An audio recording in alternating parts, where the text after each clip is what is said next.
the story about Joe Biden is one of those stories that I approach very tentatively. I don't want to talk about it because I don't like what we discover when we do. George Clooney is not a typical actor. By that, I mean he's not one of those actors whose opinions could do with a little bit more thought and hard work. I'm a big fan of Lovies. I think it's very important that they intervene into the public space. I also think that given the contributions to public discourse by professional politicians over the last few years, off the top of my head, I think probably Nadine Dorries and Jacob Rees-Mogg would be the best examples. The idea that actors are somehow less qualified or less informed than professional politicians is palpably absurd. Same with football commentators as it goes. But when George Clooney intervenes, it's a little bit different, not least because he's raised tens of millions of dollars for the Democrats in general and for Joe Biden in particular. His father, I think it was Nick, although I don't know quite where I've plucked that name from. I think his dad was called Nick Clooney, was a very respected anchorman and TV journalist, a brilliant broadcaster by all accounts. And so Clooney grew up in a journalist's house. And I'm not suggesting that gives him superpowers or anything like that, but it means he will know exactly what he is doing when he writes an opinion article for the New York Times expressing his deep affection for the US president, but drawing upon recent personal interaction when calling for Joe Biden to quit the race. It's devastating to see. I think this is one of the best things I've read in the context of political commentary, because it's exactly what I mean when I say I don't want to talk about it. He writes, "It's devastating to say it, but the Joe Biden I was with 3 weeks ago at the fundraiser was not the Joe big effing deal Biden of 2010. He wasn't even the Joe Biden of 2020.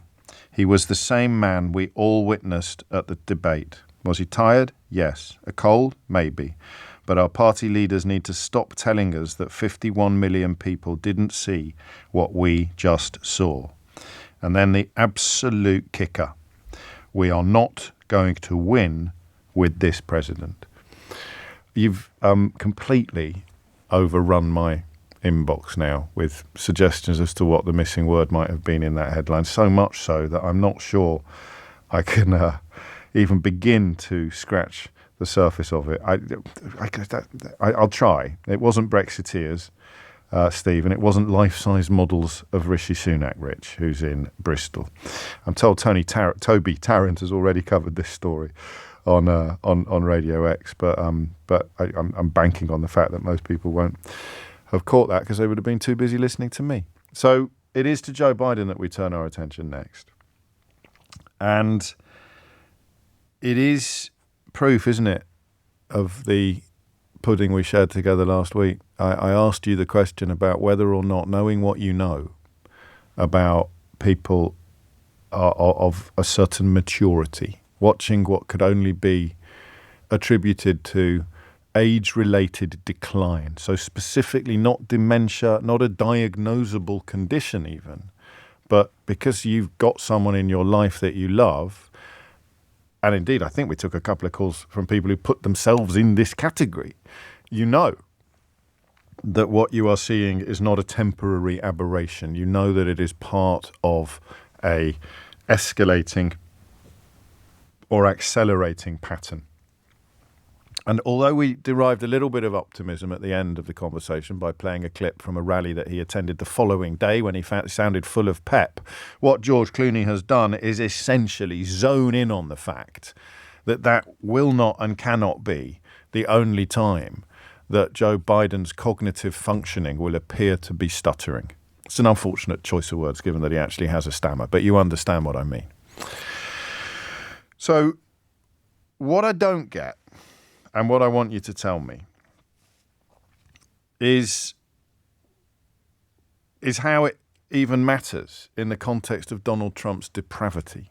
So you have a convicted felon, an adjudicated rapist, a Vladimir Putin apologist. You have somebody whose sins are so legion that, I was thinking of him actually when Noga was talking about Benjamin Netanyahu a moment ago, and I think she was as well when she referred to elected leaders subverting the very democracy that had elected them. So you can list Donald Trump's demeanours, for want of a better word, and you probably reach 100 before you even get to the abomination that was January the 6th. And yet you still have the very real prospect that Joe Biden being doddery could be the defining factor in an election that would deliver this man-child, Donald Trump, back to the White House.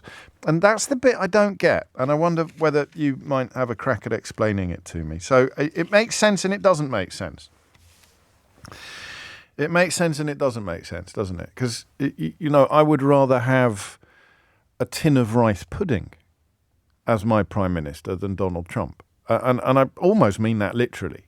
With a decent team around it and a strong cabinet and some decent appointments, a tin of rice pudding would be a perfectly safe pair of hands in the context of how most liberal democracies function. I would rather have a tin of rice pudding.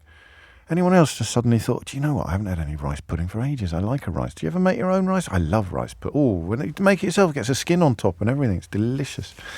Delicious. I digress slightly. I would rather have a tin of rice pudding as my prime minister than Donald Trump, or Boris Johnson for that matter, but that's a conversation for another day. So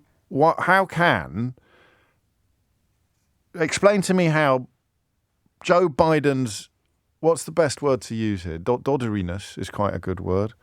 It wasn't 104 tins of rice pudding in the man's trousers, no. Good guess, though, because that might have been a bit of auto-suggestion going on there.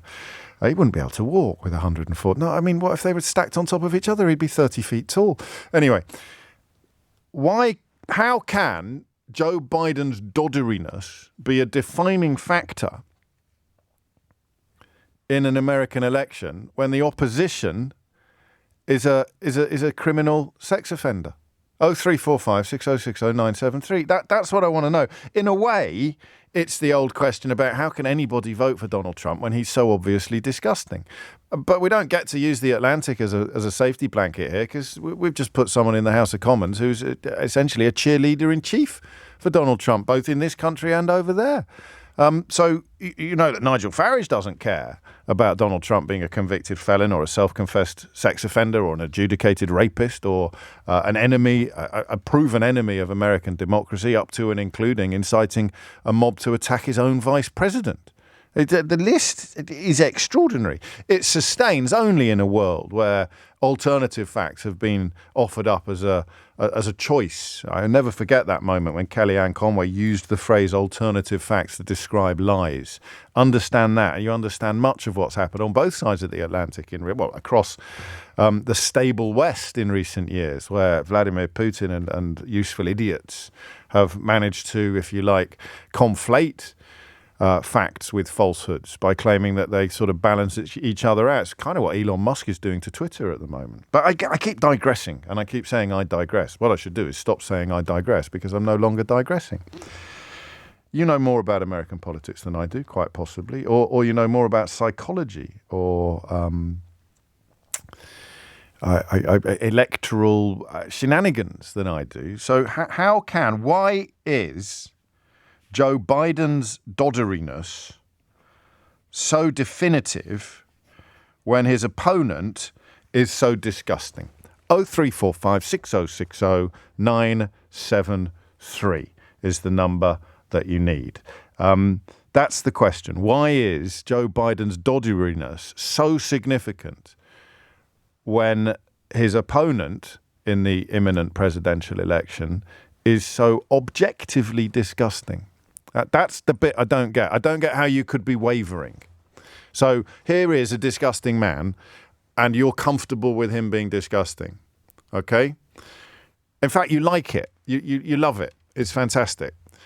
Partly, I think, sometimes because some people wish they could behave like that, but also partly because that's how fascism works. The leader of fascist movements is exempted from the laws that everybody else has to obey, and even from the network of obligations that binds the rest of us together.